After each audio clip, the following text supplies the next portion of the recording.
প্রিয় দর্শক, আসসালামু আলাইকুম। আমরা আজকে একটি বিশেষ আলোচনায় অংশ নিচ্ছি। আলোচনায় আছেন আমাদের সাথে আসলে ২ জনকেই পরিচয় করানোর কিছু নাই। পিনাকি দাদা এবং আসিফ মাহতাব। এই আন্দোলনে প্রচন্ড আ যে বিপজ্জনক সময়, সেই সময়তেও শুধু এই আন্দোলন না, বিগত আন্দোলনগুলোতেও দেখেছি যে আসিফ মাহতাব কতটা সাহস নিয়ে তিনি জীবনের ঝুঁকি নিয়ে আন্দোলনে অংশ নিয়েছেন এবং তার এখনো পর্যন্ত শারীরিক বেশ কিছু সমস্যা চলছে, থেরাপি চলছে। তিনি ঠিকমতো উঠে বেশিক্ষণ বসেও থাকতে পারেন না। আ এইসব মানুষগুলোকে আসলে আমরা বিপ্লবের পর থেকেই হারিয়ে ফেলেছি। এমন বাস্তবতায় আমরা আলোচনাটা করব। পিনাকি দাদা, আপনি শুরু করেন। প্রথম যে উপদেষ্টা পরিষদ গঠিত হলো, আমি তখন থেকে বলে আসতেছি যে এই উপদেষ্টা পরিষদ বিপ্লবের আকাঙ্ক্ষাকে ধারণ করতে পারে এবং কারা কে কিভাবে তাদেরকে সিলেক্ট করবে, এটা নিয়ে আমার প্রথম থেকে প্রশ্ন আছে। অসংখ্য উপদেষ্টা আছে যাদের এই বিপ্লবের সাথে বিন্দু মাত্র সম্পর্ক এবং শেখ হাসিনার বন্দনা করে গেছে তাদের পুরো সময়টা জুড়ে, লিখে গেছে, লেখালেখি করে গেছে এবং এই বিপ্লব ব্যর্থ হলে তারা আগে যা করতো সেই কাজই করতো। এবং এমন না যে এরা খুব দক্ষ মানুষ, হ্যাঁ, এরা কেউই খুব দক্ষতা নাই। মানে আমি আমি আর নাম ধরে বলতে চাই না, এদের কোনো ধরনের দক্ষতা নাই, এরা কোনো কাজ জানে না, এরা আধুনিক দুনিয়া সম্পর্কে জানে না, কিভাবে দুনিয়া চলতেছে সেটা জানে না, ম্যানেজমেন্টের কোনো স্কিল নাই, বয়স্ক, বৃদ্ধ, জরাজীর্ণ, প্রত্যেকের হাজারোটা অসুখ, তারা চলতে পারে না। আপনি দেখেন এই যে আব্দুল্লাহ মারা গেল, ১০০ দিন রোগে ভুগে সিএমএইচ এ মারা গেল বাচ্চাটা। এ তো আমাদের সবচেয়ে আমি বলবো যে এই পর্যন্ত আমি জানি না আরো কে কে আহত আছে, খোদা না করুক, এসে শেষ শহীদ হলো আর কি আমাদের। তো এখন এই যে ছেলেটা মারা গেল, বাচ্চাটা মারা গেল, এই যে সরকার গঠিত হয়েছে, এই সরকারের উপদেষ্টাদের কি উচিত ছিল না একবার একটু যে মৃতদেহটা দেখে আসা, ডেড বডিটা দেখে আসা, জানাজায় অংশ নেওয়া? কেউ গেছে? এতগুলো উপদেষ্টা আছে, একজন গেছে? যাদের রক্তের বিনিময়ে, যাদের জীবনের বিনিময়ে তারা আজকে ক্ষমতায় বসছে, ক্ষমতা উপভোগ করতেছে, সেই একটা বাচ্চা মারা গেল ১০০ দিন ভুগে, একটা উপদেষ্টার সময় হলো না যে একটু জানাজা করে আসে? মানে এরা এরা এরা কোন নৈতিকতায় সরকারের চেয়ার গুলোতে বসে আছে? এই প্রশ্নটা তো করতে হবে। এবং এই জন্যই বসে নাই, কারণ বিপ্লবে তো তাদের কিছু যায় আসে না, ওই বাচ্চার জীবন যাওয়া না যাওয়া দিয়ে তার কিছু যায় আসে। সে তার বাচ্চাও না, ওরা তো আমাদের বাচ্চা, কিন্তু এই এই এই বাচ্চা তো এই উপদেষ্টাদের বাচ্চা না। বাচ্চা হলে নিশ্চয়ই যেত, নিজের ছেলের জানাজায় যেত না? ওরা আমাদের ছেলে, ওরা আমাদের ছেলে না, ওরা আমাদের সন্তান। এই এই এই আব্দুল্লাহর মৃতদেহ তো চারদিকে ৪ জন উপদেষ্টা বহন করে নিয়ে যাওয়া উচিত ছিল বীরের মতো করে।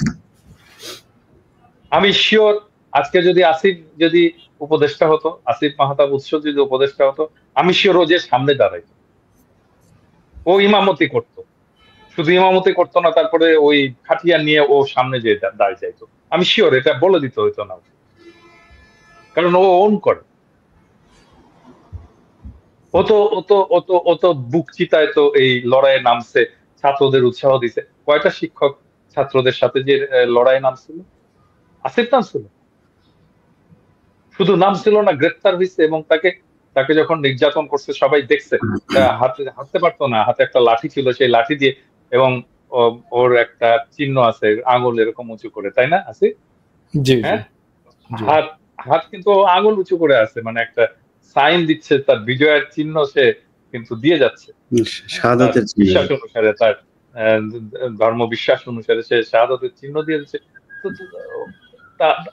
এরকম ছেলে যদি থাকতো, আসিফের যদি থাকতো আজকে উপদেষ্টা পরিষদে, আজকে চেহারা অন্যরকম হতো। চেহারা অন্য।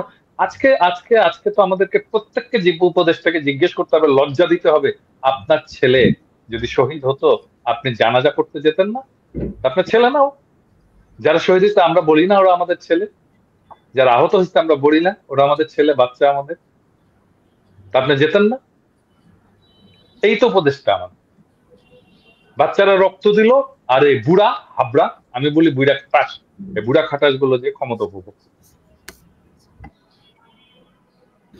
না, কালকে রাতে যখন দেখেন, রাতে আসিফ নজরুলের বক্তব্যটা আমি শুনলাম, সেই বক্তব্যের ভেতরে তিনি বলছেন যে ডিসেম্বরের মধ্যে সবকিছু ঠিক হয়ে যাবে। মানে এটা নভেম্বর চলছে, ডিসেম্বর, তার মানে 1 মাস তাদের সময় লাগবে এটা নিয়ে কোনো একটা সিদ্ধান্তে পৌঁছাতে। তো কালকে হাসপাতালে, পঙ্গু হাসপাতালের সামনে গিয়েছিলেন তিনি রাতে, যখন আমি চিকিৎসা নিয়ে আমি আপনাকে ইলিয়াস, আমি আপনাকে আজকে বলতেছি, আপনি লিখে রাখতে পারেন, কিচ্ছু করতে পারবেন, ওরা জানেই না। আমাকে তো এই বাচ্চারা প্রত্যেকদিন ফোন করে, কেউ না কেউ ফোন করে, এবং আমি ওদের ফোন ধরি, কথা বলি, দীর্ঘ সময় ফোন করে কথা বলে, ওরা কান্নাকাটি করে, আমিও কিছু কান্নাকাটি করি, এবং আমি তো ওদের প্রবলেমটা বুঝি। এই পুরো উপদেষ্টা পরিষদ কেউ জানে না ওদের প্রবলেমটা আসলে, কেউ জানে না। আমি বলতেছি ওরা কেউ জানে না, কথা বলেনি ওদের সাথে, ওদের সমস্যাটা কি জানে না। বললেই হলো 1 মাসের মধ্যে সলভ করবে, জীবনেও পারবে না ওরা কিছু। আমি আজকে লিখে দিতে পারি, যদি কিছু করতে পারে আমি কান কেটে দিব, কুত্তায় খাও, আমি কান কেটে দিয়ে দিব, কুত্তায় খাওয়াবো। না, সে করার জন্য করবে না করবে সেটা তো পরে, মানে করার জন্য ডিসেম্বর পর্যন্ত সময় ওনাদের কেন লাগবে? মানে এই সময়টাতে ডিসেম্বরে পারবে না ইলিয়াস, ডিসেম্বরে ওরা পারবে না, ওরা কিচ্ছু করতে পারবে না, কারণ ওরা জানেই না প্রবলেমটা কোথায়।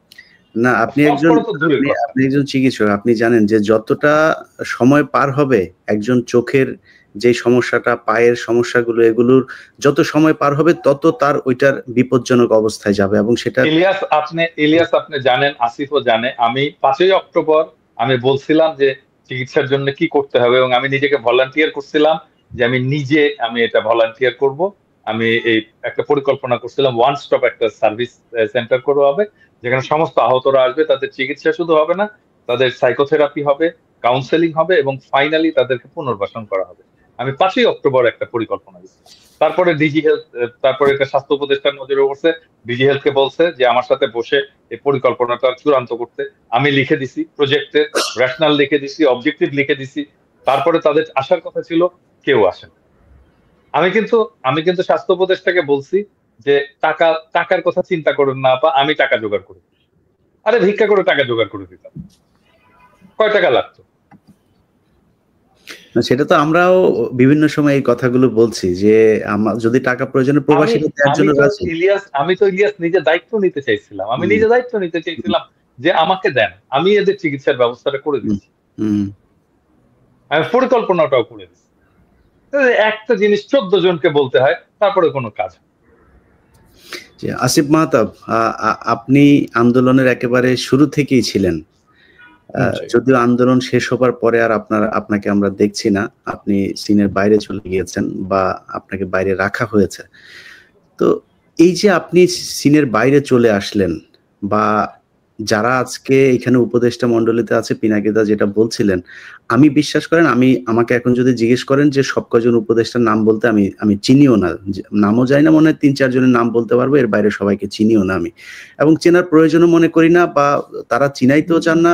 যখন আপনার ইন্টারাকশন হবে, একটা কাজ নিয়ে আপনি কাজ করবেন বিভিন্ন বিষয়ে, যেমন আওয়ামী লীগের একজন মন্ত্রী, সে স্বরাষ্ট্রমন্ত্রী ছিল, স্বরাষ্ট্র মন্ত্রণালয়ে সে বিভিন্ন কাজ করতো, মানে ভালো খারাপ সেটা পরের কথা, সে করতো যে কারণে আমরা দেখতাম, মানে ওনারা কোথাওই নাই, মানে ওনারা করেন কি আসলে, মানে ওনারা কি সারাদিন ঘুমান না কি করেন এটাও আমরা জানি না। তো এই যে আপনি বাইরে চলে গেলেন, মানে আপনি কি এমনিতেই বাইরে আছেন, নাকি আপনার সাথে কি এই যে সরকার, একটা বিপ্লবী সরকার আমরা যেটাকে নাম দিয়েছি, সেই সরকারের পক্ষ থেকে কোনো ধরনের যোগাযোগ করা হয় কিনা, বা কোনো ধরনের নীতি নির্ধারণী পর্যায় থেকে আপনার সাথে কোনো বক্তব্য নেওয়া হয়েছে কিনা এখন পর্যন্ত? এখানে কিছু বিষয় আমি ফার্স্টে ক্লিয়ার করতে চাচ্ছি। সেটা 1 নম্বর বিষয় হচ্ছে যে বিপ্লবী সরকারের ডেফিনেশনটা কি আসলে। বিপ্লবী সরকারের মধ্যে তো যারা একটা বিপ্লবী আদর্শ থাকা লাগবে, তা এটা গণ অভ্যুত্থানে আমাদের কোনো ক্লিয়ার বিপ্লবী আদর্শ নাই। ফর এক্সাম্পল, আমার আদর্শ obviously I was inspired by my religion, যেটা আমাকে অনেক ইন্সপায়ার করেছে বিপ্লবে যোগ দেওয়ার জন্য, নীতি নৈতিকতা ওখান থেকেই আসছে, বাট অনেকের এখান থেকে আসে নাই। সো বিপ্লবী সরকার যদি গঠন করতে হতো, তো বিপ্লবী সরকার তো হয় বিপ্লবী দিয়ে। আপনি বিপ্লবের মধ্যে যারা ডিরেক্টলি ইনভলভ না, তাদেরকে নিয়ে যদি আপনি বিপ্লবী সরকার গঠন করেন, সেটা কিভাবে বিপ্লবী সরকার হয়? এখন বিষয়টা হচ্ছে যে আমাকে কোনোভাবে তারা কোনো কন্ট্যাক্ট করে নাই, অ্যাজ ইফ আমার এখানে কোনো কন্ট্রিবিউশন নাই। যেখানে ইটস ওকে, মানে আই ডোন্ট পার্সোনালি কেয়ার। আমি বাংলাদেশের এই সব আপনারা জানেন, আপনারা রিপোর্টার, আপনারা জানেন যে আমি বাংলাদেশের একদম ফার্স্টের থেকেই এই আন্দোলন, শুধু এটা না, আমি বাংলাদেশের প্রথম প্রাইভেট ইউনিভার্সিটি রাস্তায় নামায় রোড ব্লক করা, সেটা আমি ফার্স্টে করি। ইট ওয়াজ মাই প্ল্যান। হ্যাঁ, আমার ওই স্ট্র্যাটেজিটা আমি যদি দেখান, আমি এখন এই মুহূর্তে আমার কম্পিউটার থেকে বের করে দিব আমার ডিটেল স্ট্র্যাটেজি। তো সেটা আমি ফার্স্টে করি। তো আমি বাংলাদেশের জন্য করে আসছি এই কিছু পাওয়ার আশায় না, যে আমি কিছু একটা পাবো, আমাকে কেউ একটু রেসপেক্ট বেশি দিবে, এরকম না। আমি এখানে এই জন্য কিছু করি নাই। সো তারা যদি সরকার ঠিক মতো চালাতে পারতো, that's fine, you know, I am happy. আপনি যদি দেখেন আমার স্ট্যাটাসগুলি, আমি প্রথমে খুবই খুশি হয়েছিলাম যে হ্যাঁ, সরকার গঠন হয়েছে, ইটস ফাইন, আমার দরকার নাই। হাউএভার, দিন যত যাচ্ছে তত কিছু প্রবলেম আমি দেখতে পাচ্ছি, যে this is clearly a discriminatory government.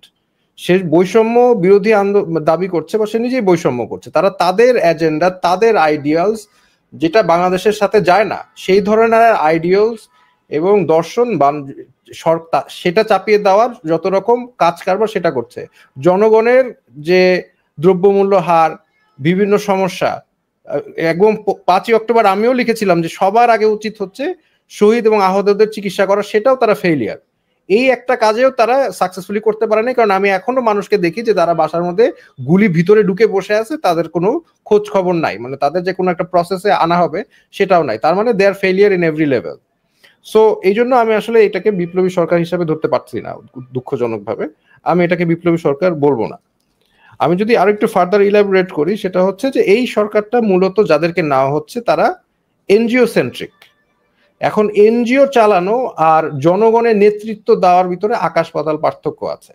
এনজিওরা, যেমন নম চমস্কি আপনারা সবাই জানেন, পৃথিবীর মধ্যে one of the number one political thinker, সে এরকম বলেছিল যে একটা অর্গানাইজেশন, এনজিও অর্গানাইজেশন একটা ফ্যাসিস্ট বা একটা টোটালিটেরিয়ান একটা সিস্টেমের মতো, যেখানে এনজিওর যে মাস্টাররা, তারা যেটা বলে ওয়ার্কারদের সেটাই করতে হয়। তাদেরকে ছাঁটাই করতে চাইলে করে দিতে পারে, তাদেরকে যাকে ইচ্ছা তাকে নিতে পারে, তার কালচার, অফিস কালচার, সেগুলো সবই ইয়ে করে এনজিওরা। তো তারা যদি দেশটাকে এনজিও মনে করে যে আমার এই দেশের জনগণ, আমি যাকে খুশি তাকে নিব, আমি যা খুশি তাই করবো, আমি আমার আদর্শ চাপাই দিব জনগণের উপর, দ্যাটস এ প্রবলেম। বিকজ জনগণের দ্বারা সরকার, সরকারের দ্বারা জনগণ না। এনজিও মানে ওয়ার্কার চালিয়ে অভ্যস্ত, এনজিও কারো মানে কিভাবে বোঝাবো, যে কারো আন্ডারে তারা তো থাকে না। কারণ এখন আমরা বলি সিভিল সার্ভেন্ট, তারা কিন্তু সিভিল সার্ভেন্ট, জনগণের দাস, মানে সার্ভেন্ট তারা। তো তারা এইভাবে ট্রিট করছে না, তারা আমাদের উপর বলে দিচ্ছে যে এই যে আমরা এই লোকটাকে নিলাম। ওয়েল, আপনি নিলেন কেন? আপনি কাকে জিজ্ঞেস করে নিলেন? কি প্রসেসে নিলেন? আপনি বললেন হয়ে গেল? হ্যাঁ, এই তার মানে কি আপনারা কি আমার মাস্টার নাকি? You work for me, I don't work for you. না, এখানে খালি এটাই না, আরো কিছু জিনিস দেখছি যে ধরেন প্রথম আলো এবং ডেইলি স্টার, আমরা যে এইটা সবচাইতে বেশি গুরুত্ব সহকারে দেখছি, যে যারা যারা প্রথম আলোর হয়ে কাজ করতো, ডেইলি স্টারের হয়ে কাজ করতো, তারা এখানে আসছে। আপনি যদি এই আকিজ গ্রুপের কথাই বলেন, তারা শ্রেষ্ঠ সম্ভবত একটা অ্যাওয়ার্ড পেয়েছিল কয়েকদিন আগে ডেইলি স্টারে, best business person of the year. হ্যাঁ, তারপরে ফারুকি হওয়ার পর থেকে সারা দেশের মানুষ যখন কিনা তার বিরুদ্ধে তাকে নিয়ে সমালোচনা করছে, হাস্যকর মনে করছেন।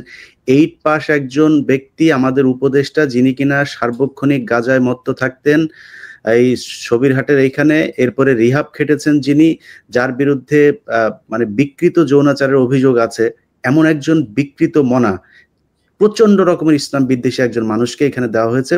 প্রথম আলো প্রতি ঘন্টায় ঘন্টায় তার পক্ষে নিউজ করছেন।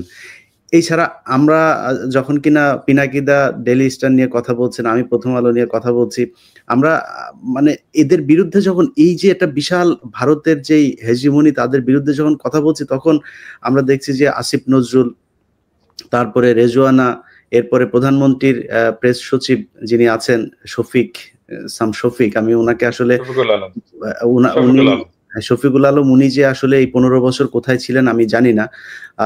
তো হঠাৎ করে এসে ওনারা এত বড় দেশপ্রেমিক হয়ে গেলেন, এত বিপ্লবী সরকারের পার্ট হয়ে গেলেন। এখন এই প্রথম আলো আর ডেইলি স্টার থেকে আসলে দাদা, আপনি তো বলছেনই বেশ কদিন ধরে, এখান থেকে মানে মানুষকে বের করব কিভাবে, বা মানুষকে সেটা মানে মানুষ তো বুঝতেই পারছেন যে তারা যে প্রথম আলো এবং ডেইলি স্টার যে সরকারকে কিভাবে প্রভাবিত করছেন, কিন্তু আমরা সরকারকে কিভাবে প্রভাবিত করব, বা সরকার জনগণ দ্বারা কবে কিভাবে প্রভাবিত হবে? প্রফেসর ইউনূসের সরকারের কথা বলতেছেন? হ্যাঁ, প্রফেসর ইউনূসের সরকার প্রভাবিত হবে না। হ্যাঁ, প্রভাবিত হবে না, কারণ তারা যেটা মনে করে সেটাই তারা করবে। হ্যাঁ, এবং তারা কখনো, তারা বলেন আমাদের ভুল হলে ধরায় দেবেন, আমরা সংশোধন করব। একটা বলছেন, একটা জায়গায় দেখছেন ভুল সংশোধন করছে? একটা জায়গায় একটা দেখান তো যে ভুল ধরায় দেওয়া হয়েছে, সংশোধন করছে। সেদিন দেখলাম, আর পরশুদিন দেখলাম কোন এক একজন ভদ্রলোক লিখছেন যে আপনারা তো বলেন যে ভুল হয়েছে, ভুল ধরায় দিলে সংশোধন করবেন। ধরায় দিলাম, ফারুকির নিয়োগটা ভুল হয়েছে এবং সংশোধন করে। হ্যাঁ, তারা কখনো কোনো ভুল তারা সংশোধন করে কখনো, এবং তারা যেটা মনে করছে সেটাকেই প্রতিষ্ঠা করার চেষ্টা করে গেছে গায়ের জোরে। হাসিনা যেভাবে করতো ওরা সেভাবে করে, একই জিনিস। মানে হাসিনারও ভোট লাগতো না, এটাও তো ভোটের সরকার না, তো এরাও মনে করতেছে যে আমরা আর একটা হাসিনা হয়ে গেছি, ক্ষমতায় গেছে আমরা আর একটা হাসিনা। রাইট। কোনোদিন আমরা যতগুলো প্রশ্ন তুলছি, উত্থাপন করছি, কোনোটার জবাব পাইছে? কেউ পাইছে? একজনকে দেখান যে ঠিক আছে আমাকে কথা বাদই দেন, আমরা না হয় 2 পয়সার ইউটিউবার। অন্য তো অনেকে অনেক প্রশ্ন তুলছে, তাই না? অনেক সিনিয়র লোক, অনেক রেসপেক্টেড লোকেরা অনেক প্রশ্ন তুলছে। ফরাদ মাজার প্রশ্ন তুলছে, সলিমুল্লাহ খান প্রশ্ন তুলছেন, তাই না? ওরা তো রেসপেক্টেড মানুষ, একাডেমিশিয়ান। তাদের কোনো জবাব দেওয়া হয়েছে? হয়নি। কখনোই এরা আমাদের কোনো কথা শুনবে না, কখনোই শুনবে না, আনলেস আপনি এদেরকে বাধ্য করতে পারেন। মানে ধরেন এই ফারুকি যদি পচা ডিম খায় এখন বাইরে গেলে, তাহলে ওর মাথার টনক নড়বে, প্রফেসর ইউনূসের টনক নড়বে, আরে আমাদের উপদেষ্টা গুলো তো পচা ডিম খাইতেছে, হ্যাঁ, পচা টমেটো খাইতেছে, তখন ওদের টনক নড়বে যে না। লজ্জা তো দাদা ধরেন, ওই যে আমাদের গ্রামের একটা কথা আছে না, যে একজনকে বিচারে জুতা দিয়ে পিটাইছে, পেটানোর পরে বলছে যে আমার জুতা দিয়ে পিটাইছে, মান সম্মান আছে, যদি আরেকজনের জুতা দিয়ে পিটাইতো তাইলে কি অবস্থা। আপনি ফারুকিরে যে ডিম পচা যে মারবেন, মানে ওকে আসলে ও সোশ্যাল মিডিয়ায় দেখে না কি হচ্ছে ওরে নিয়ে, এরপরেও লজ্জা হয় না? ওরে ডিম জুতা টুতা খাইলেও লজ্জা হবে কিনা সেটা আসলে আচ্ছা আচ্ছা, আজকে একটা ইন্টারাপ্ট করি। আজকে খুব একটা ইন্টারেস্টিং জিনিস দেখলাম আমি, কিন্তু ওনার ফেসবুকে যে ফেসবুকে উনি আজকে স্ট্যাটাস দিল যে ওনার ব্যাপারে যেগুলো পোস্ট দেওয়া হচ্ছে তার অনেকগুলোই মিথ্যা। এখন ওনার প্রোফাইল থেকে আমি নিজে, যেই প্রোফাইলে উনি এই পোস্টটা দিয়েছে সেই প্রোফাইলে আমি নিজে, যে উনি যে এলজি এগুলো সাপোর্ট করে, সমকামিতা সমর্থন করে, এগুলি যে পোস্ট, সেটা আমি নিজে স্ক্রিনশট নিয়েছি। আজকে যে দেখি নাই, তার মানে উনি ডিলিট করেছেন।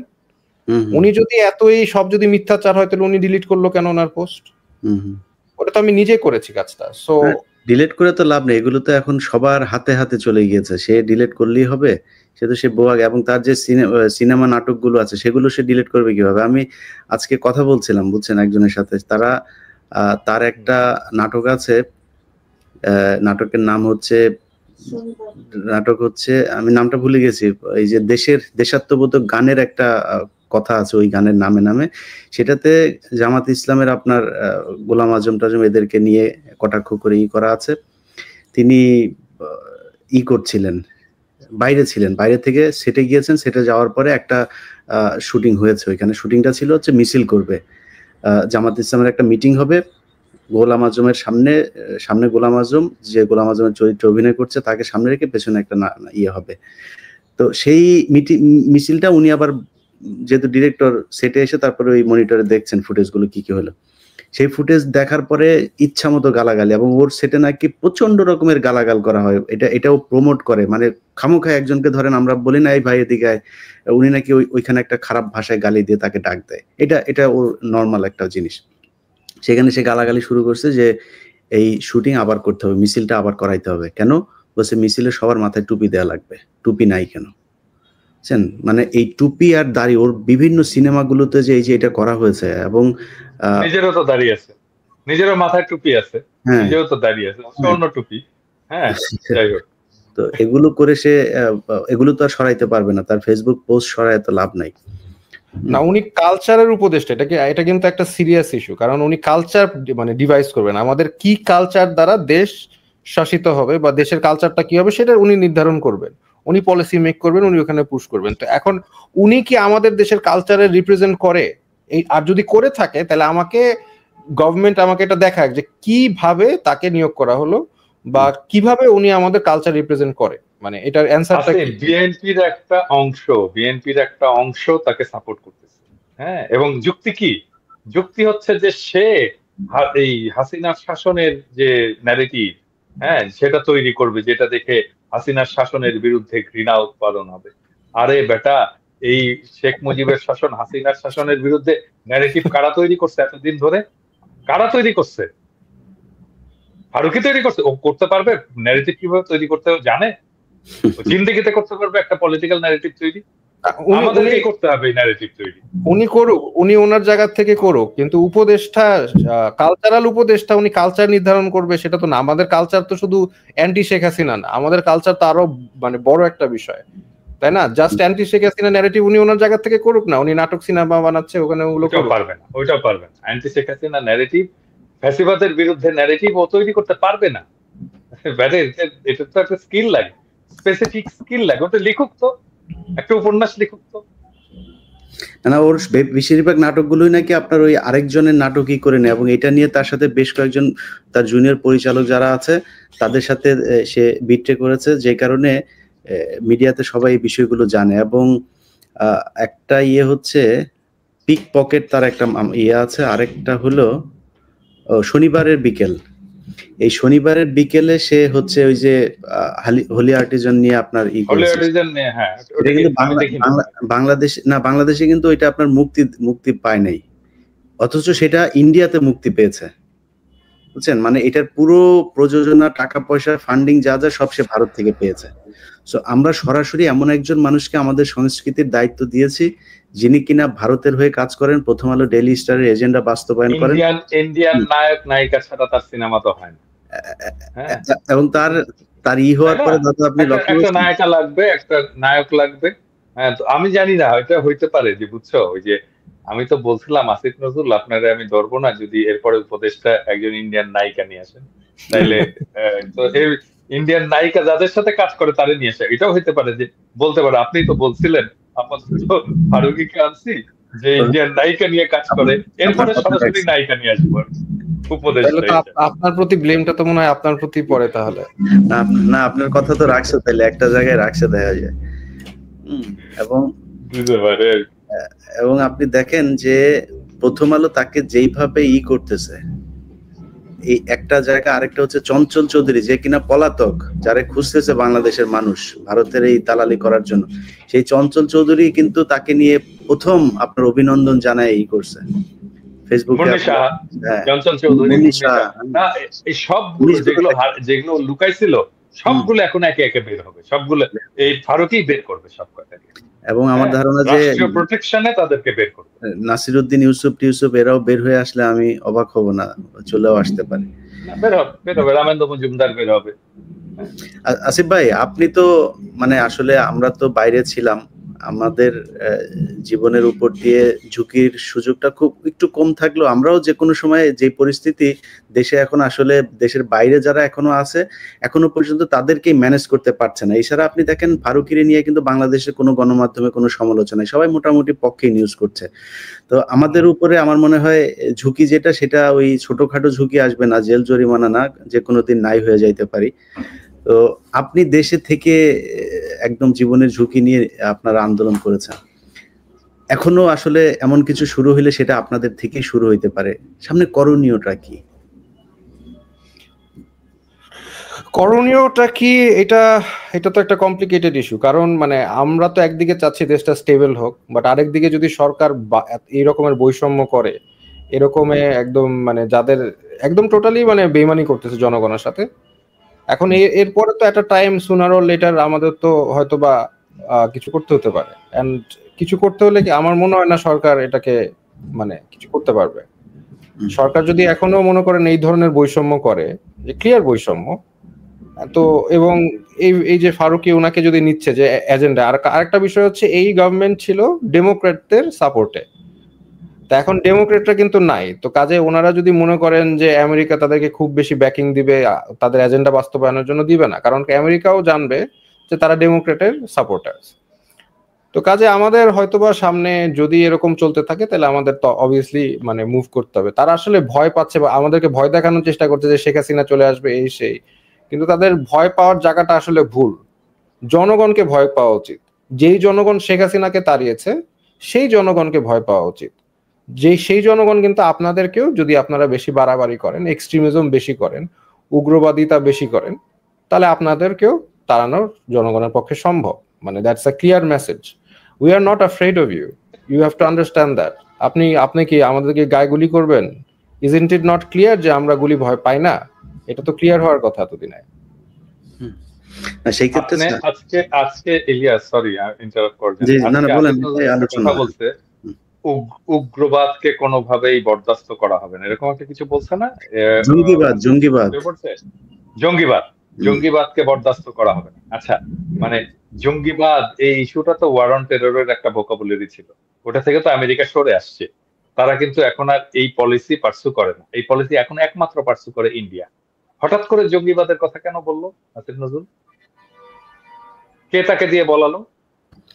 এটা বিশাল সিগনিফিকেন্ট ঘটনা দাদা। আপনি ফেসবুকে পোস্ট করছেন, আমিও সেটা পরে পোস্ট করছি আপনার কপি নিয়ে। মানে এটা বিশাল সিগনিফিকেন্ট যে হঠাৎ করে জঙ্গিবাদ আসিফ নজরুলের কোথায় চাপ দিল জঙ্গিবাদেরা, মানে এটা কোত্থেকে পাইলো সে? এটা বিরাট একটা ব্যাপার। যেই জঙ্গিবাদের তকমা নিয়ে আসিফ মাহতাবরা এতদিন মানে সামনে দাঁড়াইতে পারে না, কিছু বললেই জঙ্গিবাদের নিয়ে হয়তো আপনার মানে ওই কি বলে ট্রান্সজেন্ডারের বিরুদ্ধে কথা বললেও আসিফ মাহতাবদেরকে আপনার জঙ্গিবাদ বলা হয়তো। আমরা যদি মাঝে মধ্যে 2-1 রাকাত নামাজ পড়ি সেটার জন্য জঙ্গিবাদ বলা হয়। দাঁড়িয়ে রাখলে সমস্যা, ইফতার করলে সমস্যা, টুপি মাথায় দিলে সমস্যা। যাই হোক, এই সমস্যাগুলো নিয়ে আমরা এতদিন ছিলাম। এখন আসিফ নজরুল কি সেটা বাংলাদেশের মানুষ আমার মনে হয় চিনবে, এবং আসিফ নজরুলকে চেনার জন্য খুব বেশি পেছনে যাওয়ার দরকার নেই। তিনি সেই দাদা এই জিনিসগুলো আপনি জানেন যে সেই যে কি বলে জাহানারা ইমামের সময় ওনার ভূমিকা কি ছিল। এরপরে উনি প্রথম ব্যক্তি যিনি কিনা ওয়াজের বিরুদ্ধে কথা বলেছিলেন। সাইদিকে নিয়ে তিনি লিখেছিলেন আপনার সম্ভবত বিচিত্রা, সেই শাহরিয়ার কবিরের সম্পাদনায় তিনি লিখেছিলেন যে এক ধর্ম ব্যবসায়ীর উত্থান, এই শিরোনাম দিয়ে তিনি লিখেছিলেন। তো আসিফ নজরুল মাঝখানে রয়ের যেই কাজগুলো তারা করে প্ল্যান বি হিসাবে একটা পক্ষকে দাঁড় করায়, আস্তে আস্তে তাদেরকে মনে হয় যেন তারা বোধহয় আসলে আমাদের মতোই ডানপন্থী লোক। পরবর্তীতে সুযোগ মতো তারা কাজে লাগে, আমার ধারণা সেই কাজেই লাগাচ্ছে। দাদা এখন আমাদের আমি আর একটা জিনিস বলি, এই আন্দোলনের সময় আমি এই বিএনপির লোকেরা এবং তারা সবাই সারাক্ষণ আমাকে বলতো, দাদা আপনি একটু মাদ্রাসার ছাত্রদেরকে বলেন, ওদেরকে একটু নামতে বলেন, ওই জায়গা থেকে একটু নামতে বলেন, হাটাজারি থেকে একটু নামতে বলেন, যাত্রাবাড়ি থেকে একটু নামতে বলেন। এবং এই যে যাত্রাবাড়িতে, ঢাকাতে যে সবচেয়ে হিরোইক ফাইটটা হয়েছে এটা তো যাত্রাবাড়ি, তাই না? ওই অঞ্চলটা কারা করছে? মাদ্রাসার ছাত্ররা করছে। ওই ফাইটটা মাদ্রাসার ছাত্ররা করছে, মূলত মাদ্রাসার ছাত্র। এবং যখন রক্ত দেওয়ার দরকার পড়বে, যখন প্রতিরোধের দরকার পড়বে, যখন বীরত্বের সাথে ফাইট করার দরকার পড়বে, তখন মাদ্রাসার ছাত্র বলতে বলতে একেবারে মুখে ফেনা তুলে ফেলবে। আর যখন মাদ্রাসা ছাত্ররা এই কাজটা করে ফেলবে, তখন ওরে বাবা, বাংলাদেশ মৌলবাদী দেশ হয়ে গেল, বাংলাদেশ ইসলামপন্থী দেশ হয়ে গেল। এই মাদ্রাসার ছাত্র সব দখল করে নিল, এই মাদ্রাসার লোকেরা এসে পেশাব করলো ঢাকা ইউনিভার্সিটিতে, এসে ঢাকা ইউনিভার্সিটির পরিবেশ নষ্ট করে ফেললো, এই করলো সেই করলো, এই জমায়েত করলো। চিন্তা করছেন এদের মানসিকতা? চিন্তা করছেন? আপনার মাঝখানে একটা পোস্টের কথা মনে আছে দাদা, ওই যে প্রথম আলো, আমি খেয়াল করিনি, এটা আপনার পোস্ট দেখে তারপরে খেয়াল করলাম, তারা ওইটাকে স্পন্সর করছে, আপনার বুশ করছে যে জাহাঙ্গীরনগর বিশ্ববিদ্যালয়ে ছাত্র শিবিরের বিরুদ্ধে বামপন্থীদের 2.5 জন লোক হ্যাঁ মিছিল করছে, সেটা প্রথম আলো আবার স্পন্সর করছে, এটা বুশ করে তারপরে মানুষকে জানাচ্ছে বামপন্থীদের সেই মিছিলের কথা। তো ছাত্র শিবির তো কিভাবে চলে সেটা তো ছাত্র শিবির সেই তাদের দক্ষতা দেখিয়ে দিয়েছে। ছাত্র শিবির ওই যে বাম দলের যে মিছিল ছিল, ওই মিছিলের মধ্যে যে 12 জনের মধ্যে 6 জন শিবির করে না, এটা কে জানে? বলে তো লাভ নাই আসলে। না, এইখানে আমার মনে হয় যে এই কারেন্ট এই মানে এনজিওগ্রাম গভর্নমেন্ট, তো এনারা হচ্ছে হয়তো বা একটা ট্রাই করবে যে ইন্টারন্যাশনালি আমাদের সবাইকে, ইনক্লুডিং আমাকেও, একটা হিসাবে এক্সট্রিমিস্ট হিসাবে, যেখানে মনে করেন আমার সব ধরনের মানুষের সাথে আমার খুব ভালো সম্পর্ক, নাস্তিক থেকে শুরু করে আপনি মানে বৈদিক ধর্ম বলেন, খ্রিস্টান বলেন, সব ধর্মের মানুষের সাথে আমার অত্যন্ত, বুদ্ধিস্ট বলেন, ফ্রেন্ড আমার ভর্তি, সব ধর্মের মানুষের সাথে আমার ভালো সম্পর্ক। সেখানে তারা হয়তো বা they are going to try and sell যে আমি হচ্ছে এক্সট্রিমিস্ট, আমি মৌলবাদী, যেগুলো তারা narrative, war on terror narrative তারা বলে, তারা এটা চেষ্টা করবে। আমাকে ডিফেম করার চেষ্টা করবে, আমার এটাই মনে হচ্ছে। মানে মানে আমাকে ধরেন আমি যখন মানে জেলে আমাকে পাঠায়, তখন মনে করেন যে হিন্দু ছেলেরা, খ্রিস্টান ছেলেরা মানে কিভাবে আমাকে রেসপেক্ট সম্মান করলো ওখানে, সেটা আপনি যদি দেখতেন যে তাহলে বুঝতেন। বাট তারপরেও মনে করেন তাদের যে ন্যারেটিভটা, সেটা তারা ইন্টারন্যাশনালি বিল্ড করার আমার মনে হয় চেষ্টা করবে ফর ইন্টারন্যাশনাল সাপোর্ট, কারণ তাদের international support I think is এখন একটু নড়বড়ে ট্রাম্প জেতার পর থেকে। জি দাদা, আমাদের এখন আসলে করণীয় কি, আসলে কি করা উচিত? কারণ বাংলাদেশের মানুষ তো এখনো পর্যন্ত আমরা মানে আমি জানি না যে মিডিয়া গণমাধ্যমে এখন পর্যন্ত এই যে এত নাকি হাজার হাজার বিলিয়ন বিলিয়ন ডলার নাকি বিদ্যুৎ খাত থেকে গিয়েছে, এত নাকি লুটপাট, এমপি মন্ত্রীরা এত কিছু করেছে, বাংলাদেশের গণমাধ্যমে কোনো নিউজ নাই এখনো। আপনি নিশ্চয়ই আমার মতো একই রকম পান, ইমেলে সারাক্ষণ আসতে থাকে। আমি ইমেলে এই 200 জিবি আপনার কিনতে হয়েছে, এত ফুটেজ ইয়ে পাঠায়। তো মানে এই যে বাইরের এই গণমাধ্যমের যে অল্টারনেটিভ হিসেবে যে এখনো পর্যন্ত আমাদের কাছে মানুষের চাওয়া যে কি করতে হবে ভাই, কি হচ্ছে, দেশ কোন দিকে যাচ্ছে, আসলে কি করা উচিত বাংলাদেশের মানুষের, এখন সামনে করণীয় কি? এটা একটা খুবই ডিফিকাল্ট সিচুয়েশন, মানে এটা তো আপনার অস্বীকার করার কোনো উপায় নেই। আমরা কেউই অস্বীকার করি না যে এই সরকার তো আমাদের লড়াইয়ের ফলেই আসছে। আমরা তাদেরকে পছন্দ করি, উপদেষ্টাকে পছন্দ করি আর না করি, এটা তো আমাদের লড়াইয়ের সরকার। তো এই সরকার ফেল করুক, এটা আমরা নিজেরাও চাই না, এবং আমার মনে হয় এখানে আমরা যারা আছি তারা কেউই চাই না। আবার এটাও ঠিক, এরা যে সমস্ত কাজ করে যাচ্ছে সেটাকে সহ্য করাটাও আমাদের জন্য মুশকিল হয়ে গেছে।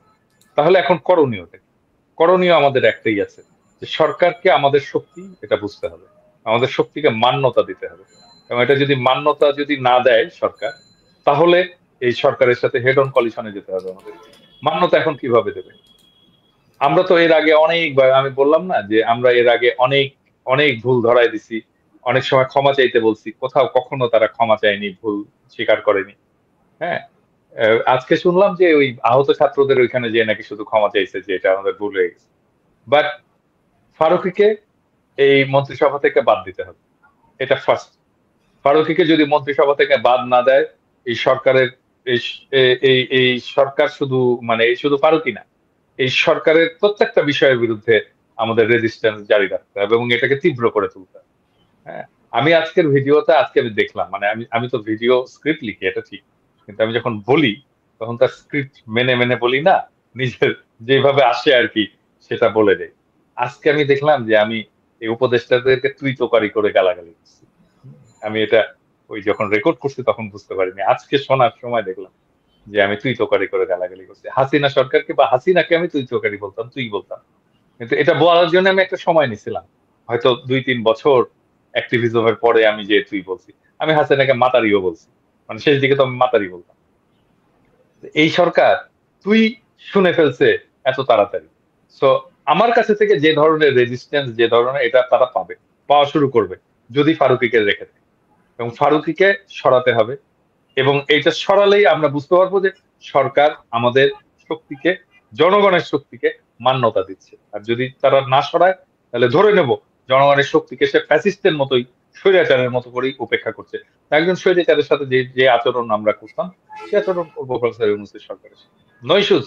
হ্যাঁ, মানে হাসিনাকে হেড অন কমিশন করছে, হাসিনার সাথে মোদির সাথে ফাইট করছি। হ্যাঁ, এই প্রফেসর ইউনূসের সরকার চুক্তি মেরে উড়াই দিতে পারবো, দেবো।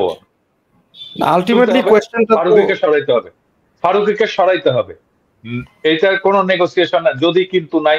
ফারুকীকে সরাইতে হবে, হয় ফারুকী পদত্যাগ করবে নিজে, অথবা ফারুকীকে সরাইতে হবে। না সরাইলে কি করবো এটা প্রফেসর ইউনূসের সরকার বুঝবে, প্রত্যেকটা উপদেষ্টা বুঝবে, প্রত্যেকটা উপদেষ্টা বুঝবে। না, আমি যেটা একটা বলতে চাচ্ছি সেটা হচ্ছে আলটিমেটলি যে উপদেষ্টা না হচ্ছে সেটা কোনো, এই সরকারের কোনো ট্রান্সপারেন্সি নাই। তারা তো টোটালি ফ্যাসিস্টদের মতো আচরণ করছে না, কোনো ট্রান্সপারেন্সি নাই, জনগণকে জানানোর কোনো ইয়ে নাই যে কাকে নিচ্ছে, কেন নিচ্ছে। একটা কিছু উপদেষ্টা হতে পারে, তাদের নাম যেতে পারে, তারা নামটা জনগণের কাছে প্রেজেন্ট করতে পারে যে দেখেন আপনারা কাকে নিতে চান বা পছন্দ করেন, তাকে একটা আপনি অনলাইনে জরিপ করতে পারেন, অনেক কিছু করা সম্ভব। আপনি আমাদের তো ডিসিশন দিতে পারেন না এইভাবে, তাই না? এটা ডিসিশন তো ফ্যাসিবাদের কাজ। আপনি কি মানে হিটলার স্টাইলে দিচ্ছেন আমাকে যে আমরা এটা তোমাদের জন্য নির্ধারণ করে দিচ্ছি? হু আর ইউ? আপনি আমাকে অপশন দিবেন, আমি সিলেক্ট করব। আচ্ছা আসিফ, আমি বলি, মানে এই ক্যাবিনেট অথবা প্রফেসর ইউনূসের অফিস যদি বাংলাদেশের 2 থেকে 300 জন লোকের মতামত নেয় একটা পজিশন নিয়ে, তাহলে তো কাভার হয়ে যায় বাংলাদেশের সমস্ত প্রতিনিধিত্বশীল মতামত, ঠিক কিনা বলবো? 2 থেকে 300 জন লোক, আরো কম আমার মনে হয় মতামত না। আচ্ছা বলেন তো, এটা আপনার সাজেশন কি, এটা করলে কেমন হয়? আমরা একজন ব্যবসায়ী, উনিই বলতেন, উনি 300 জন লোকের সাথে কথা বলতেন যে আমরা একজন ব্যবসায়ী একজন উপদেষ্টা নিতে চাই, কাকে নেওয়া যায় একটু বলেন তো, আপনার সাজেশন। তাই না? মানে যত বেশি লোকের সাথে আমি আলোচনা করে সিদ্ধান্ত নেব, ভুলের পরিমাণ তত কমবে। মানে এটা করার রাষ্ট্রের কি লোক নাই? প্রফেসর ইউনূসের অফিসের লোক নাই 300 জন লোকের সাথে কথা বলবে? না, এটা বিষয়টা হচ্ছে ওই যে ওনারা তো আসলে এক্সপিরিয়েন্স হচ্ছে এনজিও চালিয়ে, তো এনজিওরে তো তারা এত কিছু বলার দরকার নাই, মানুষের সাথে এত ডিসকাশন করার দরকার নাই। তো জনগণের মানুষের নেতৃত্ব দেওয়া আর এনজিও নেতৃত্ব দেওয়া তো ডিফারেন্সটা আছে। এইটাই একটা ডিফারেন্স, যে এনজিওতে আপনি হায়ার করবেন আপনার মানে সিস্টেমের উপর আপনি চাপাই দিবেন যে হ্যাঁ এই লোকটাকে হায়ার করছি, আমি হায়ার করছি, দ্যাটস ইট। বাট জনগণের নেতৃত্ব এরকম না। তো জনগণকে তো আমার বলতে হবে যে আপনি কাকে হায়ার করছেন, কি প্রসেসে হায়ার করছেন, এটা তো ট্রান্সপারেন্সি থাকতে হবে। এই ধরনের পলিটিক্যাল সেন্সটা মনে হয় গভর্নমেন্টের নাই, কারণ দেয়ার ওভারঅল ওরা যারা নিচ্ছে totally NGO managerial skill Asif, managerial skill. হ্যাঁ, তার তো একটা ইয়ে থাকবে। মানে আমি তো একটা কোম্পানিতে কাজ করি, আমি তো একটা প্রতিষ্ঠানে কাজ করি, একটা ফরাসি প্রতিষ্ঠানে কাজ করি। আমরাও যখন কোন একটা পলিসি নেই, একটা বিজনেস পলিসি আমরা যখন, আমাদেরও কিন্তু এটা ভেটিং করতে হয় সব স্টেক হোল্ডারদের সাথে। হ্যাঁ, মানে যাদের সাথে আমরা কাজ করি, এই ধরেন dermatologist, aesthetic doctor, specialist, professor, academician, researchers, এরকম অসংখ্য লোকের সাথে আমাদের কথা বলতে হয় ফর্মাল। হ্যাঁ, কথা বলে রেকর্ড নিতে হয় যে আমরা এটা করতে চাচ্ছি, আপনার ডাক্তার সাহেব এটা কি মনে হয়, আপনার মতামত। হ্যাঁ, তারপরে সে কারণেই তো আমরা এত পাওয়ারফুল হইতে পারছি, একটা অর্গানাইজেশন এত পাওয়ারফুল হইতে পারছে। হ্যাঁ, কারণ আমরা যেটা চিন্তা করি, ঠিক আছে আমাদের প্রত্যেকের ধরেন প্রায় আমাদের অফিসে তো আর এমন কেউ নাই যার বিজনেস গ্রাজুয়েশন নাই, মার্কেটিং এ যারা কাজ করছে পিএইচডি নাই। হ্যাঁ, এরকম সমস্ত লোকজন আছে, সব এক্সপার্ট আছে, বাট স্টিল আমাদের প্ল্যানিংটাকে, আমাদের মেথডটাকে ভ্যালিডেট করে নিতে হয় স্টেক হোল্ডার, এবং সেই কারণেই আমাদের ভুলের সংখ্যা পরিমাণ কমে যায়। তো প্রফেসর ইউনূসের একটা ডেটাবেস থাকবে না, তার একটা অ্যাডভাইজারি কাউন্সিল থাকবে না, অ্যাডভাইজারি কাউন্সিল নাও কনসালটেশনের জায়গা থাকবে না, যে আমি এই বিষয়টা হলে ধরা যাক, আমি হেলথ নিয়ে আমি একটা ডিসিশন নেব, মেজর ডিসিশন, তাহলে আমি কতজনের সাথে আলাপ করবো, কার সাথে আলাপ করবো? Very senior, young, mid level, academician, researcher, practising doctor, clinician, এইভাবে তো আমি একটা ইয়ে করবো, তাই না? করে বা হেলথ অ্যাডমিনিস্ট্রেটর, এরকম করে আমার একটা প্যানেল থাকবে যার সাথে আমি কথা বলবো, যে আচ্ছা বলেন তো এটা এই ডিসিশনটা নিয়ে যাচ্ছে, আপনার ইয়েটা কি? আরে মাথার মধ্যে থেকে তো চিন্তা বাড়ায় না, এটা তো এইভাবে চলে না দুনিয়া। এটা তো ওদেরকে বুঝতে হবে, এটা আসলে জানেই না দুনিয়াটা কেমন করে চলে। কারোর সাথে কোনো কথা, কারোর সাথে কোনো আলাপ নাই, মাথার মধ্যে যেটা আসতেছে মতিউর রহমান আর মাহফুজ আনাম যেটা বলতেছে ঠিক সেটাই। মানে ম্যাসিভ নেপোটিজম, মানে এক্সট্রিম লেভেলের নেপোটিজম। তাদের লোক তারাই দিবে, তাদের আদর্শ, তাদের দর্শন, তার বাইরে কাউকে একসেপ্ট করবে না। এটা তাদের মানে ম্যাসিভ নেপোটিজম আমার মনে হয় ওভারঅল। হ্যাঁ, ওই তো রক্ত দেওয়ার সময় মাদ্রাসার ছাত্র, আর ক্ষমতায় বসার সময়, চেয়ারে বসার সময় প্রথম আলো লেভিস্ট। হ্যাঁ, এটাই হচ্ছে বাংলাদেশের সুশীলদের, এটাই হচ্ছে বাংলাদেশের সুশীল এলিটদের স্ট্র্যাটেজি। বাট এলিটরা গেল কিভাবে? এলিটরা ওখানে গেল কিভাবে? সেটাই তো একটা কোয়েশ্চেন না? এত এলিট যাবে কিভাবে? কোন প্রসেসে গেল? আমরা কি ওদেরকে বসানোর জন্য? আমাদের এখানে স্টেক হোল্ডার নাই, আমাদের বলার অধিকার নাই কে বসবে কে বসবে না? আন্দোলন কি ওইটা তো আসিফ প্রথম দিনই হয়ে গেছে। আর্মি চিফ ডাকছে সবাইকে, ড্যাং ড্যাং করতে করতে চলে গেল। আরে তুমি বিপ্লব করছো, আর্মি চিফ ডাকার কি? তুমি আর্মি চিফকে বলবো আমাদের এখানে আসেন, ইউনিভার্সিটিতে আসেন, ঢাকা ইউনিভার্সিটিতে আসেন, হোটেল শেরাটনে আসেন, দরকার নয়তো ঢাকা ক্লাবে আসেন, এখানে আলাপ করি। আর্মি চিফ ক্যান্টনমেন্টে রাখতেছে, বাস পাঠাই দিছে, বাসে ড্যাং ড্যাং করতে করতে মির্জা ফখরুল যাচ্ছে, জামাতের আমির যাচ্ছে, তা জোনায়েদ সাকি যাচ্ছে, আসিফ নজরুল যাচ্ছে, তারপরে ইভেন আমাদের মামুনুল হক যাচ্ছে, সবাই ড্যাং ড্যাং করতে করতে চলে গেল। কেন? মানে এইটুকু পলিটিক্যাল সেন্স নেই আমি ওখানে যাব না। আরে ভাই শোনেন, আমি আমার সাথে অনেকে দেখা করতে আসে, হ্যাঁ, তো আমি তখন এটা বলে দিই, এটা ট্রিক্স আর কি, এটা বলে দিই। তো আমার সাথে দেখা করতে আসে, বলে আসেন কফি খাবো আপনার সাথে। আমি বলি না, আমার বাসায় আসে। হ্যাঁ, তো আমার সাথে যদি দেখা করতে আসেন, আমি যদি ওইখানে ফ্যাক্টর হই, তাহলে আমার বাসায় আসতে হবে। হ্যাঁ, তো তাহলে বিপ্লব যদি আমি করে থাকি, তাহলে আমার কাছে আপনাকে আসতে হবে, আমি আপনার ওইখানে যাব না। আচ্ছা, প্রথমেই তো আমি হাত স্বীকার করে নিলাম। আমি তো প্রথমেই আপনার সুপিরিয়রিটি, আপনার হায়ার পজিশন আমি স্বীকার করে নিলাম, সেই জন্য আমি তো গেলাম আপনার ওইখানে। যখন হলো, ওই যে 7ই নভেম্বরের বিপ্লব হলো, তাহের যে যখন করলো, জিয়াউর রহমানকে বের করে আনলো, জিয়াউর রহমানকে তাহেরের কাছে ইয়েতে নিয়ে আসতে চাচ্ছিল, যে শহীদ মিনারে নিয়ে আসতে চাচ্ছিল, হ্যাঁ, এবং জিয়াউর রহমানকে আসতে দেয়নি। এবং জিয়াউর রহমানকে যে আসতে দেয়নি, সে কারণেই জিয়াউর রহমান প্রেসিডেন্ট হয়েছে। জিয়াউর রহমান যদি শহীদ মিনারে আসতেন, তাহলে তাহের প্রেসিডেন্ট হতো। হ্যাঁ, কর্নেল তাহের প্রেসিডেন্ট হতো, মানে তাহলে নিয়ন্ত্রণটা তাহেরের হাতে চলে যেত। ওইখানে যে যাওয়া যায় না, এইটা মির্জা ফখরুলের মতো লিডার এতগুলো, তারপরে ধরেন জামাতের আমির ডাক্তার শফিকের মতো লিডার, তারপরে জোনায়েদ শেখের মতো লিডার, এরা বুঝতে পারলো না যে এখানে আমার কি করা দরকার। এইটুকু তাদের মাথার মধ্যে। আসিফ ভাই, আপনারা তখন কোথায় ছিলেন? মানে আপনাদের প্রতিনিধি আরো বাড়ানো গেল না কেন? না দেখেন, আমি তো ওই টাইমে জেলে ছিলাম, তখন আমি জেল থেকে বের হতে পারিনি। ও তো জানেই না। আচ্ছা, মানে না, আমি এখন বেসিক্যালি আমি তো এক্সপেক্ট করি নাই যে এইভাবে হুটহাট করে এরকম গভর্নমেন্ট ফর্ম করে ফেলবে, তাই না? এবং গভর্নমেন্ট ফর্ম করছে ভালো কথা, এবং অনেককে ডাকা হয়েছে ওখানে। সেখানে কিন্তু আমাকে গভর্নমেন্ট ফর্ম করছে ভালো কথা, আমাকে কিন্তু ডাকাও হয় নাই, মানে অ্যাজ ইফ এখানে আমার কোনো রোল নাই, ডাকা হয় নাই, এবং একটা ফোন করা পর্যন্ত করে নাই। এরপরেও মানে এটা ডিস্টেবলাইজ করে, এরপরেও একটা যদি ফোন করতো, হ্যাঁ একটু কথা বলি আসিফ, মানে আমি মানে ধরেন ওইখানে তো বাংলাদেশের বিষয়টা আছে, আমরা যারা বাইরে কাজ করছি, আমরা তো কিছু ফিগার ছিলাম, তাই না? মানে আমাদের সাথে কথা বলতে পারতো না, ইলিয়াসের সাথে কথা বলতে পারতো না, কনকের সাথে কথা বলতে পারতো না, আমার সাথে কথা বলতে পারতো না, কোনো মানে আমাদের কোনো রোল ছিল না। মানে এটা ঠিক, আমরা দূর থেকে করছি, কিন্তু তাই বলে আমাদের কোনো রোল ছিল না, আমরা পার্ট না, আমরা তো বিপ্লবের অংশীদার। হ্যাঁ, মানে মানে মানে ধরেন সব বিপ্লব সব হয়েছে এই চিত্রপটে, পিনাকি নাই, কনক সরোয়ার নাই, ইলিয়াস নাই। ডু ইউ থিংক এটা খুব সহজ হতো? না, আমরা তো বিকল্প মিডিয়া ছিলাম, এটা বাংলাদেশের মানুষ অলরেডি জানে, বাংলাদেশের মানুষ অলরেডি বিকল্প মিডিয়া ছিলাম, এবং আমাদের সাথে কেউ কোনো কথা বললো না, কেউ কিচ্ছু বললো না, এটা ফোন করারও কোনো প্রয়োজন বোধ করলো না। যাই হোক, প্রিয় প্রধান উপদেষ্টা, আপনি নিশ্চয়ই এই আলোচনা, যদি আপনার প্রেস সচিব অবশ্যই এটা শোনাবে না, প্রেস সচিব মতিউর রহমান আর মাহফুজা নাম কি বলেন সেটা নিয়ে হয়তো আলোচনা করবে আপনার সাথে। বাট কেউ যদি পারেন ওনাকে জানায়েন যে বাংলাদেশের মানুষ কি চায় সেটা একটু বোঝা। আমরা বাইরে যারা ছিলাম, ভিতরে যারা আন্দোলন করেছে, তারা আসলে জীবনের ঝুঁকি নিয়েই সেই দিন গণভবনের যে ভাঙচুর হয়েছে সেটা নিয়ে অনেকে অনেক সমালোচনা করেছেন, সংসদ ভবনে কি হয়েছে সেটা নিয়ে অনেকে সমালোচনা করেছেন। সংসদ ভবনে আসলে কেউ ওই সিটে 2 মিনিটের জন্য বসতে যায় নাই।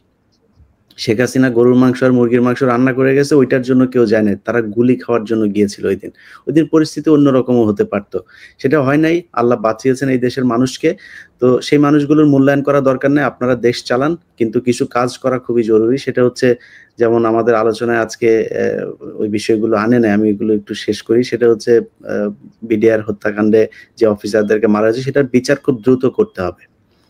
তারপরে এই আহত নিহত তাদের পরিবারগুলোকে দেখতে হবে। প্রবাসীরা ওই ভিআইপি লাউঞ্জ করে তারপরে তাদের পানি খাইতে হবে আর 15 টাকা দিয়ে কফি খাবে, এটার জন্য প্রবাসীদের আসবেও না, যাবে না। তাদের সৌদি আরবে যাইতে 5 লাখ টাকা লাগে, সেটা কেমনে 1 লাখ টাকা লাগে? সিন্ডিকেট ভাঙতে হবে, পাসপোর্ট সহজলভ্য করতে হবে, তাদের ঋণের ব্যবস্থা করতে হবে, তাদের পরিবারগুলো কোনো বিপদে পড়লে থানায় আলাদা একটা ডেস্ক করতে হবে, যে ডেস্ক থেকে থানার পুলিশ শুধুমাত্র প্রবাসীদের পরিবারকে নিরাপত্তা দিবে এটার জন্য। এরকম অনেকগুলো কাজ করা যায়। এই দাদা আপনার বলে নেই, মানে প্রবাসীরা মারা গেলে তাদের মৃতদেহ নিকট চায় বাংলাদেশে ফেরত নিতে হবে। হুম। এবং হ্যাঁ, নিতে হবে, এবং তাদের ওই পরিবারগুলোকে আমি আমি মনে করি যে একটা বড় অঙ্কের একটা মানে প্রণোদনা দেওয়া উচিত। একটা মানুষ মারা যাওয়ার পর ওই পরিবারটা আসলে সারা জীবনের জন্য পঙ্গু হয়ে যায়। এখনো পর্যন্ত আন্দোলনে যারা আহত নিহত হয়েছে তাদের বাইরেও তো বাংলাদেশের চিকিৎসা খাত খুবই খারাপ একটা অবস্থায় ছিল। সেই চিকিৎসা খাতের আসলে কোনো, এই একটা সরকার এসছে, কোনো নতুন কোনো কিছুই আমরা এখনো দেখি নাই। তো এইসব জায়গাগুলো নিয়ে আমার মনে হয় মানুষের আস্তে আস্তে ক্ষোভ বাড়ছে। সেই ক্ষোভটা যে শুধু পিনাকি ভট্টাচার্য কিংবা ইলিয়াস হোসেন, কনক সারোয়াররা করবে, বা বাইরে যারাই কথা বলছেন, আরো অনেকে আছেন এই সরকারের বিরুদ্ধে কথা বলেছেন। সো আমরা কি বলবো এখনো সেটার দিকে না তাকিয়ে আমার মনে হয় আসিফ নজরুলের যে ঘটনাটা ঘটেছে সুইজারল্যান্ডে, সেটার দিকে একটু নজর দেওয়া উচিত। এই ধরনের ঘটনা কিন্তু সাধারণ মানুষের সামনে গেলেও আমার ধারণা এখন পচা ডিম আর জুতা টুতা খাইতে পারে। এই উপদেষ্টা পরিষদে যারা আছে তাদের বোঝা উচিত, তারা যদি উপদেষ্টা পরিষদটা ভেঙে যায়, সেটা যদি সেনাবাহিনীও আসে, তারা মেম্বার নির্বাচন করে জিততে পারবে কিনা সেটার খুবই সন্দেহ আছে। অতএব তাদের সুদীর্ঘ একটা পথ চলতে হবে, এবং আমি মনে করি সেই পরিকল্পনা করেই তারা আগাবে। যেই কয়দিন পরিষদ এই কি বলে উপদেষ্টা পরিষদে আছে সেই দিনের চিন্তা না করে এরপরে কি করবে মানুষ, এরপরে তাদেরকে কিভাবে নিবে, সেই বিষয়গুলো চিন্তা করা উচিত। পিনাকিদা আপনাকে ধন্যবাদ, আসিফ মাহতাব আপনাকে ধন্যবাদ। আমি সবশেষ একটা কথা বলেই নেই, সেটা হচ্ছে যে পিনাকি ভট্টাচার্য উনি কিছুদিন আগে একটা দিয়েছিলেন, স্বাস্থ্য মন্ত্রণালয়ের ব্যাপারে একটা ওনার খসড়া একটা প্রস্তাবনা দিয়েছিলেন। আমি মনে করি যে ওনাকে মানে আমি দাদার সামনে এটা বলা ঠিক হচ্ছে কিনা জানি না, যে ওনাকে যেহেতু ওনার স্বাস্থ্য খাত নিয়ে কাজ করার অভিজ্ঞতা আছে, ওনাকে সেইখানে একটা দায়িত্ব দেওয়া যায় কিনা। এমনকি উনি ফ্রান্সে বসেও আমার মনে হয় একটা দায়িত্ব পালন করতে পারেন, উনি যদি দেশে নাও যেতে চান বা তারা যদি নাও চান। ফ্রান্সে বসে ওনার কাছ থেকে সেই পরামর্শগুলো অন্তত নেওয়া যায়। শিক্ষা খাতে আমি মনে করি যে আসিফ মাহতাব তিনার যে আইডিওলজি, তিনি যেই চিন্তা ভাবনা করেন, বাংলাদেশের ৮০% মানুষ সেই চিন্তা করেন আমার মনে হয়। সো আসিফ মাহতাবকেও কোনোভাবে শিক্ষা কিংবা পররাষ্ট্র এইসব মন্ত্রণালয়গুলোর সাথে যুক্ত করা যায় কিনা, ডক্টর কনক সারোয়ার আছেন, তাদেরকেও কোনোভাবে যুক্ত করা যায় কিনা, এই জিনিসগুলো আমার মনে হয় সরকারের ভেবে দেখা উচিত। আবার অনেকে মনে করতে পারেন আমার কথা বলছি কিনা ইনডিরেক্টলি, আমার আসলে বাংলাদেশে যাওয়ার আগামী 5 বছরের ভিতরে কোনো পরিকল্পনা নেই, কোনোভাবেই সম্ভব না, আমি যাব না আর কি, এটা আমার নিজের সিদ্ধান্ত।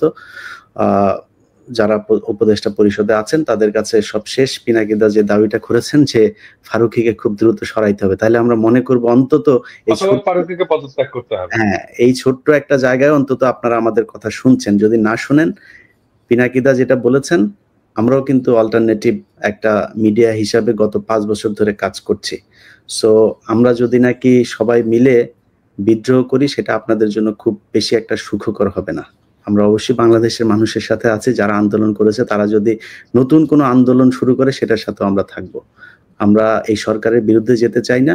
অনেক নির্যাতন, অনেক ঝুঁকি নিয়ে তারপরে কাজ করেছে। আর এই দাদা যেটা বললো যে 1 মাস 3 মাসের মধ্যে আমরা তাদেরকে এই ভাষায় কথা বলবো, এটা কখনো চিন্তা করিনি, সেভাবে বলতেও চাই না। সো আমার বিশ্বাস আপনারা আমাদের এই বক্তব্য, আজকে যে আলোচনা হলো, সেটা বুঝবেন। দাদা কিছু বলবেন? না, আমি মনে করি যে আমাদের কারিকুলাম যে সংস্কার যে কমিটি হয়েছে বাচ্চাদের পাঠ্য বইয়ের, এখানে আসিফকে দ্রুত অন্তর্ভুক্ত করা উচিত। কারণ আসিফ এটা নিয়ে কাজ করছে এবং আসিফ ওখানে কন্ট্রিবিউট করতে পারবে, ভেরি পজিটিভলি কন্ট্রিবিউট করতে পারবে, এবং আসিফের এক্সপার্টাইজ এখানে কাজে লাগানো উচিত। এবং ওই কারিকুলাম ইয়েতে যাদেরকে নেওয়া হয়েছে তাদের, ইভেন আমিও তো কারিকুলাম নিয়ে কাজ করছি, তাই না? আমার কাছে এখানে কিন্তু আমার কাছ থেকেও সাজেশন নিতে পারতো। মানে কারিকুলাম নিয়ে যে মেথডিক্যাল কাজ, যে ক্রিটিসিজম করা, বই ধরে ধরে, চ্যাপ্টার ধরে ধরে, লাইন ধরে ধরে, সেটা তো আমি কিছুটা করছি না। আমি কমপ্লিট করতে পারিনি, কারণ তার মধ্যেই তো হাসিনার বিরুদ্ধে লড়াইটা শুরু হয়েছে। আসিফ ওই কাজটা, যদি আসিফ ওইখানে থাকে তাহলে কাজটা ভালোভাবে ওখানে। দাদা ইদানিং একটা জিনিস দেখছেন, আপনার চোখে পড়ছে যে প্রথম আলো ডেইলি স্টারে অধ্যাপক আবু সাইদ ইদানিং কিন্তু খুব পাখা মেলা শুরু করেছেন। বিশ্ব সাহিত্য কেন্দ্রের, হ্যাঁ হ্যাঁ হ্যাঁ, বিশ্ব সাহিত্য কেন্দ্রে, হ্যাঁ হ্যাঁ, তো ওনারে তো তাহলে ধরতে হবে। আমি বলে রাখি, সাইদ স্যার যদি কারো কেউ যদি এটা ইয়ে করে, সাইদ স্যারকে দেখাবেন যে স্যার আপনি রিটায়ার করেন, আপনি এর মধ্যে ঢুকেন না, হ্যাঁ, মানে বেইজ্জত হবে না, ঢুকেন না, কোনো দরকার নেই। ভালোভাবে বললাম আর কি, আমার বাবার বন্ধু মানুষ তো, ডেইলি স্টার খুব প্রমোট করছেন ওনাকে, জানি না এটার পেছনে উদ্দেশ্য কি। আসিফ ভাই, আপনার যারা শিষ্য ছিল, যাদেরকে নিয়ে আন্দোলন করলেন, তাদের উদ্দেশ্যে যদি, আমি জানি না তাদের সাথে আপনার এখন যোগাযোগ কতটুকু আছে, এই প্রশ্নটা করে আর বিব্রত করলাম না, তাদের প্রতি যদি কোনো উপদেশ পরামর্শ থাকে। না, তাদের সাথে সবার সাথেই যোগাযোগ আছে, এবং আমি সবসময় বিভিন্ন সময় মানে বাংলাদেশের প্রত্যেকটা স্টুডেন্টের থেকেই, বিভিন্ন প্রান্ত থেকে তারা আমার সাথে যোগাযোগ করার চেষ্টা করেন, অনেকে করেছেন এবং করছেন। তাদের কাছে উপদেশ হচ্ছে বা সাজেশন হচ্ছে যে আমরা বৈষম্য যদি অ্যাটলিস্ট প্রাইভেট ইউনিভার্সিটি স্টুডেন্টদের সাথে যদি যখন বৈষম্য হচ্ছে, এটা আসলে আমরা ইনিশিয়ালি অনেক ছাড় দিয়েছি, বিকজ আলটিমেটলি স্টুডেন্টের থাকার কথা ইউনিভার্সিটিতে পড়াশোনা করতে। বাট আপনাদের সাথে যদি বৈষম্য এই লেভেলের করা হয়, সেই ক্ষেত্রে আমার মনে হয় আপনাদের আবার সোচ্চার হওয়া উচিত, যে বৈষম্য যাতে না করা হয় এইভাবে আপনাদের ভয়েস রেজ করা উচিত আসলে। কারণ মানে আমরা যথেষ্ট পরিমাণ টাইম দিয়েছি, আমরা যথেষ্ট পরিমাণ মানে পেশেন্স দেখিয়েছি। আই থিঙ্ক মানে ওই ফারুকি উনি একটা রেড লাইন, ওই রেড লাইনটা ক্রস করেছে। কাজে এখন থেকে আমরা মানে টোটালি এই গভর্নমেন্টের কে সাপোর্ট আমরা দিতে পারতেছি না। যদি এই ফারুকি থাকে আমরা সাপোর্ট দিতে পারতেছি না। দাদা, একটা গুরুত্বপূর্ণ আলোচনা আমি বাদ গেছে আমাদের, সেটা হচ্ছে যে এই যে শেখ মুজিবের ছবি রাখা নিয়ে, এটা আপনি কিভাবে দেখছেন? আমি তো এটা নিয়ে ইলিয়াস, আমি এটা নিয়ে প্রথম থেকে তো বলে আসতেছি, তাই না? এবং একজন একজন করে ধরাই দিচ্ছিলাম যে কে কে রাখতেছে। হ্যাঁ, কেউ কিছু কিছু নামানো হয়েছে, কিন্তু দেখেন এই ফারুকির মাথার পিছনেও আছে, তারপরে বাণিজ্য উপদেষ্টার মাথার পিছনেও আছে, এবং তাদের কোনো এটা নিয়ে কোনো ব্যাদ নাই, কোনো হেডেক। আমরা বলে যাচ্ছি, আমরা বকা উল্লাহ বকে যাচ্ছি, ওনারা শোনা উল্লাহ শুনে যাচ্ছে না। হ্যাঁ, মানে আমি যদি দেশে থাকতাম তাহলে আমি সরাসরি সচিবালয়ে ঢুকে নিজের হাতে সবগুলো রুম থেকে বাইর করে ফেলে দিতাম। তো এরকম কেউ নাই কেন বাংলাদেশে? বাংলাদেশে এই কাজটা কেন করতে পারে না? ছাত্রদেরকে আমি বলি, ছাত্রদেরকে আহ্বান জানাই, হাসনাত সার্জিস এদেরকে বলি যে তোমরা ঢুকে এই কাজটা করে ফেলো, সচিবালয় ক্লিন করো, সচিবালয়ে যেন কোনো শেখ মুজিবের ছবি না থাকে, হাসিনার ছবি যেন না থাকে। বিতর্কের ঊর্ধ্বে একজন ব্যক্তি হিসাবে দাঁড় করানোর, একটা চরিত্র হিসাবে দাঁড় করানোর চেষ্টা করে তারা, যে শেখ মুজিবকে নিয়ে বিতর্ক নাই, শেখ মুজিব আপনি যে বই লিখেছেন, কে করে এটাই তো বিএনপি থেকেও তো বলা হচ্ছে যে উনি হচ্ছে বিতর্কের ঊর্ধ্বে। আপনার দেখেন না, মির্জা ফখরুল ইসলাম আলমগীরের বুকে চিন চিন করছে, হায় বলে ওই যে 5 তারিখে করার পরে। আমি এই ব্যাপারে একটু কড়া কথাই বলছি। গতকালকে বাংলা ভিশনে একটা সাক্ষাৎকার নিছিল, আমি আবারও বলতে চাই আর কি, শেখ মুজিব, আওয়ামী লীগ এদেরকে যারা পুনর্বাসন করতে চাইবে, তারাও ধ্বংস হয়ে যাবে। হ্যাঁ, আর কি বলবো, করুক, চেষ্টা করুক, তারাই ধ্বংস হয়ে যাবে। জি, প্রিয় দর্শক, আপনারা ভালো থাকবেন। আর সব শেষ সেনাবাহিনীকে বলবো যে কোনো ধরনের ডানে বায়ে মোস্টামুসি বন্ধ করবেন। এই সুযোগে নিয়ে আমরা আওয়ামী লীগ কিংবা সেনা শাসন কোনোটাকেই বাংলাদেশের মানুষ মেনে নেবে না। কারণ বাংলাদেশের মানুষ, অ্যাজ আমাদের ভাই আসিফ ভাই সেড, যে আপনাদের বুকে যে গুলি নিতে পারে বাংলাদেশের মানুষ, এটা বাংলাদেশের মানুষ প্রমাণ করেছে। অতএব এটা নিয়ে কোনো সন্দেহ থাকার কিছু নাই। সেনাবাহিনীকে বলবো জনগণের পাশে থাকবেন, এমন কোনো কিছু করার দরকার নাই যেটাতে আপনারা নতুন করে বিতর্কিত হবেন। অনেক বিতর্কের জন্ম দিয়েছেন এই গেল 15 বছরে, নতুন করে আপনাদেরকে এই বিতর্কের জায়গায় দেখতে চায় না। বাংলাদেশ সেনাবাহিনীকে মানুষ সম্মান করে। সবাই ভালো থাকবেন, আল্লাহ হাফেজ।